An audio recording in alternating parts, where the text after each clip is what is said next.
Well, so let me go back to like the methodology. So I think this part's Sure. really important. Like if we're talking about like founder-led GTM, and that's why I think this is the right term. Anyone that you bring on to work with you, if you're the founder, you still need to be the leader. You need to be the one who's responsible. You need one having that conversation. Right. So what you need to do is get consultants, help, employees, people Yeah. that make it easier for you to be more effective. The goal is for you to have more conversations, right? And have people that can like do the follow-up, right? Or help you generate content. Like start figuring out ways to like minimize the effort that you're putting into the sales process. But customers want to talk to you. And like, no matter like, Correct. even if you think you're like not a great salesperson, this is the other thing that like all the founders I talk to they struggle with is they don't generally think of themselves as great salespeople. And that is why they are great salespeople, because they're genuine and they're They're authentic. not trying to sell something. Yeah. Correct. Yeah. And they know everything about the product, right? And they'll be They know honest. everything about the product or the problem and also Yeah. the solution.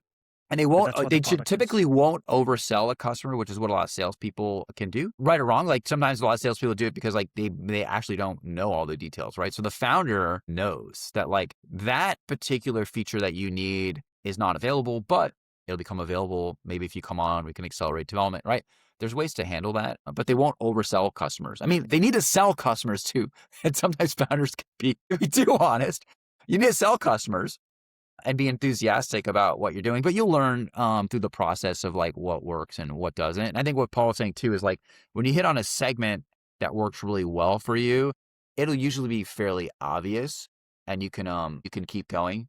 You did mention about KPIs earlier, and we didn't really discuss it. And one thing I'll say is like the marketing needs to bring on leads and help you close. If you're bringing on lots of leads that like don't work for you, something's wrong, right? And that's okay. That might happen. And you need to figure out the way that those things work together and make sure that you're reaching the people that you want to, Yeah, that's really important. reach. But the goal is not like, that's why I would say like, don't set some crazy lead goal. If you do that in your team, they will just stuff that pipeline with a bunch of like useless leads.